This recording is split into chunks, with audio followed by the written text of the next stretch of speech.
சாதிய பாகுபாடால் நாங்க வந்து ஜல்லிக்கட்டுக்குள்ள விளையாட விட மாட்டாங்கன்னு அந்த இளைஞர்கள் இது தப்பு. இது ஆரம்பத்துல இது தவறா ட்ரிகர் பண்ண இளைஞர்கள் சொன்ன விஷயத்தை நான் பதிவு பண்ணுவேன் சார். நீங்க இன்னைக்கு அது புகாராக இதுதான் இன்னைக்கு எல்லா சேனலையும் தலைப்பு செய்தி. சாதி சும்மா குழப்பிட்டு இருக்கீங்க. அது மூர்த்தி என்னதான் வேலையை பார்ப்போம். ஒரு நிமிஷம் அழகா பார்த்தேன். பரந்தூர்ல பறையில சரி வேற யாரு இருக்கிறா சொல்லுங்க. கருணாநிதி சமூகத்துல இருந்து அவங்க சொந்தக்காரங்க ஒரு 2000 பேர் இருக்காங்கன்னு சொல்லுங்க. சொல்லுங்க. இல்ல நான் என்ன சொல்றேன்னா, அந்த இளைஞன் சொல்வது நான் நீதிமன்றம் வரைக்கும் சென்று எனக்கு விளையாட அனுமதி கிடைக்கல. நம்பர் 1. நம்பர் 2 அவன் சொல்றது எங்களை ஏன் இந்த வந்து அடக்குமுறை செய்கிறார் சாதிய ரீதியாக. 3வது மூர்த்தி ஏற்கனவே சாதிய பெருமை பேசினாரு, ஆண்டு பரம்பரைன்னு பேசினார், அதனால விடலன்னு ஒரு குற்றச்சாட்டு இருக்கு.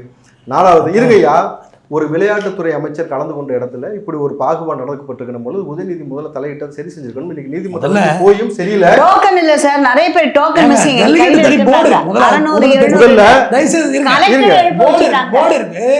ஜல்லிக்கட்டு போர்டு சார் ஒரு திருநங்கை பேட்டி ஒன்று வருது பாத்தீங்களா? என்ன சார் திருப்பி சொல்லுங்க. திருநங்கை மாடு விடுறதுக்கு டோக்கன் கேட்டா வந்து படுன்னாங்க. திருநங்கை இருக்கா இல்லையா? இதெல்லாம் ஏர்போர்ட் தெரியும், தெரியாது. நீங்க பேசுங்க, அதை கூட விட மாட்டீங்களா? தேவையில்ல. இதெல்லாம் தவறானது. நீங்க அந்த பேட்டியில போடுங்க சார், கண்டிப்பா போடலாம். ஆனா நீங்க இப்போ சாதிய பாகுபாடால வந்து நீங்க வச்சு தேவையில்லாத குழப்பத்தை ஏற்படுத்துது. குழப்பவாதிகள் ஐயா, சாதிய ரீதியாக அந்த இளைஞர்களை விளையாட விடல. நீங்க அவங்ககிட்ட நீங்க விளைச்சிருக்கீங்களா ஒரு வழி. கஷ்டப்பட்டு இளைஞர்கள் பெற்றிருக்காங்க மீட்டு ஜல்லிக்கட்டு உரிமையை, அதுவும் கொடுக்காம அதை அடக்குமுறை செய்கிறீர்கள் தான் இப்ப குற்றச்சாட்டு. திமுக உதயநிதி கலந்து கொண்ட நிகழ்வுல இப்படி ஒரு அடக்குமுறை செய்யப்பட்டிருக்குன்னு தான் குற்றச்சாட்டு. நீதிமன்றம் வரைக்கும் போயும் அவனுக்கு அனுமதி கிடைக்கல. இப்போ என்ன பேசுறோம், உண்மைகள் தெரியாம எதையோ கொண்டு வந்து பேசுறது நல்லா சொல்லுங்க. அது வந்து அங்க அலங்காநல்லூர் ஜல்லிக்கட்டை பத்தி பிரச்சனை இல்ல. அவங்க வந்து அதுக்கு பக்கத்துல அமெரிக்காவில பக்கத்துல இருக்கக்கூடிய ஊர்ல வந்து ஏற்கனவே கோர்ட்ல போய் எங்க மாடு அவங்க அதாவது அந்த ஹரிஜன மக்கள் பட்டியலின மக்கள் சரியா, பட்டியலின மக்களுக்கு சொந்தமான ஒரு மாடு வச்சிருக்காங்க, ஒரு காளை மாடு. அந்த காளை மாடை அவுக்கணும். அதாவது என்னன்னு கேட்டீங்கன்னா, ஒவ்வொரு ஊர்கள்லயும் கோயில் மாடுன்னு ஒண்ணு வச்சிருப்பாங்க. அது மாதிரி அவங்க கோயில் மாடை அவுக்கணும்னு சொல்லி கோர்ட்ல போய் ஒரு ஆர்டர். அந்த கோயில் மாடு எது வழியா வந்து இது கோயில் மாடு, ஒரு 6 மாடு 7 மாடு எதை வச்சு அதை வந்து சொல்றாங்க?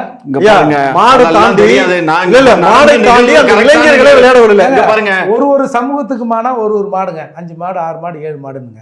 அதில் இவங்க என்ன சொல்றாங்க, ஒரு 7 மாடை விடுறீங்களா, 8ஆவதா பறையர் சமூகத்து மாடையும் விடுங்கன்றாங்க. நீதிமன்றம் அதற்கு ஆமா இவங்க மாடையும் அவுத்து விடுங்கன்னு சொல்லுது. அவன் சொல்றான் மாட்டுக்கும் மரியாதை இல்ல, மனுஷனுக்கும் மரியாதை இல்ல. இது என்னங்கன்னு சொன்னா அந்த இடத்துல இன்ப நிதிக்கு மட்டும் நல்ல மரியாதை. அதுக்கு அங்க இல்லையா இது நடந்தது வந்து ஜல்லிக்கட்டு மைதானத்தை பத்தி பொதுவா பேசுறோம். அதுல அக்யூஸ் பண்றது யாரு? அவங்க கலெக்டர் சேர்த்தான். அதை வந்து நடத்துற கமிட்டி இருக்குல்ல, அது ஹெட் வந்து கலெக்டர் தான். கலெக்டர் மேலேயும் தான் வந்து வழக்கு போடணும்னு நேற்று போய் புகார் கொடுத்து இன்னைக்கு எல்லாம் தலைப்பு செய்தியாக மாறுதுட்டு இருக்கு. சரி ஐயா, அப்போ இந்த இடத்துல இன்ப நிதிக்கு இவ்வளவு முக்கியத்துவம் கொடுக்க வேண்டிய அவசியம் இருக்கிறதா? ஒரு கலெக்டர் எந்திரிச்சு நிற்கணுமா அப்படின்னு ஒரு சர்ச்சை இருந்திருக்கு இல்லையா? என்ன சொல்றீங்க? ஒன்றும் இல்லை. இப்போ என் பையன் வந்திருக்காரு, வந்தா அவரை வெளியில உட்காருன்னு நான் சொல்லுவேன். அங்கே ஒரு சேரை போட்டு உட்காருன்னு சொல்லுவியா? கலெக்டர் அந்த அம்மா வந்து புரோட்டோகால் அமைச்சர்கள், துணை முதலமைச்சர் இருக்காரு, அமைச்சர் இருக்காருன்னு சொல்லி அந்த அம்மா எழுந்து நிக்கிறேன்னு சொல்லி பிரியாவை கார்ல தொங்க விட்டீங்களா? அதுவும் புரோட்டோகால். மேயர் பிரியாவை கார்ல தொங்க விட்டீங்களா? அதுவும் புரோட்டோகாலா? அவங்க வந்து அவங்களுடைய இன்ட்ரெஸ்ட்ல போறது. பத்திரம் சொல்றீங்களே, இது இன்ட்ரெஸ்ட்ல இருமையா? அப்ப இருந்த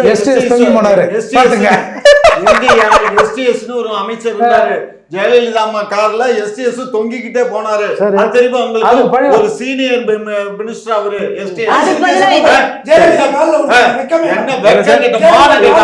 நீங்க எங்கள்கிட்ட வந்து பேசுறீங்க. யாரு சேகர்பாபு சொல்றீங்களா?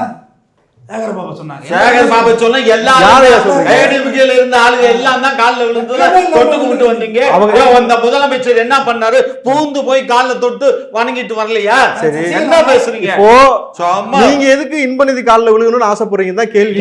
இன்ப நிதி கால்ல இன்ப நிதி ஐயாவையும் முதலமைச்சர் ஆக்கிட்டு தான் நாங்க இந்த குடும்பம் தான் ஒத்து வரும். இந்த குடும்பத்திலே சொத்தை கொடுத்துருக்காங்க. இப்ப நீங்க பரந்தூர் விமான நிலையத்தை பேசுறீங்களா இல்ல ஜல்லிக்கட்டை பேச? ஜல்லிக்கட்டு 2 மணி மணி நேரம் பேசுவோம். பேசுவோம். ஜல்லிக்கட்டுல அவ்வளவு அநியாயம் நடக்கல, எல்லாம் உங்களாலதான் நடக்குது. எல்லாம் இந்த திமுகனால திமுக காரவங்க இல்ல, பிரச்சனையே அதான் யார் இல்ல குறிப்பிட்ட சமூகத்தை எல்லாம் சொல்றாரு. பட்டியலின எஸ்ஏ மக்கள் சொல்றாரு. ஓ பாத்துங்க. அவங்கதான் வேணும்னு கம்பளிக்கிறாங்க.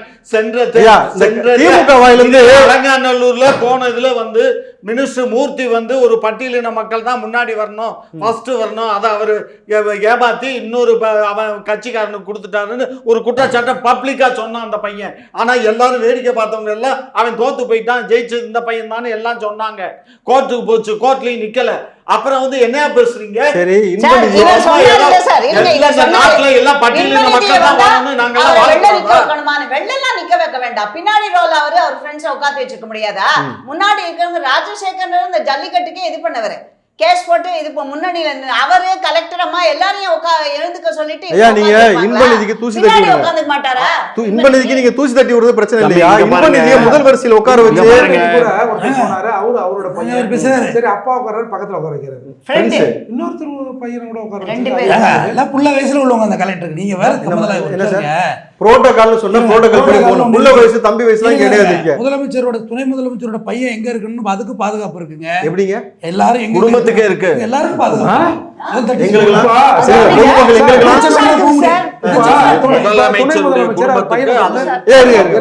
துணை முதலமைச்சர் அவர் பையனை கூப்பிட்டு செக்ரட்டரியேட் போறாரு சார்.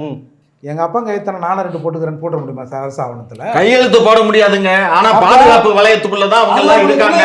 சும்மா இருங்க. பாதுகாப்பு கொடுக்க வேண்டியது எங்க? அப்ப முன்வரிசையில வந்தா தான் பாதுகாப்பு. அப்படிங்களா? முன்வரிசையில வந்தா முன்வரிசையில தவிர பின்வரிசையில யாருக்கு பாதுகாப்பு? பாருங்க, இது வந்து ஒரு சாதாரண விஷயம். இத வந்து அரசியலாக்கி ஏதோ ஒரு பழமொழி சொல்லுவான், ஏன்னா ஈர பேனாக்கி பேனை பெருமாளாக்கி கும்பிடுற வகைராக்கள் இது.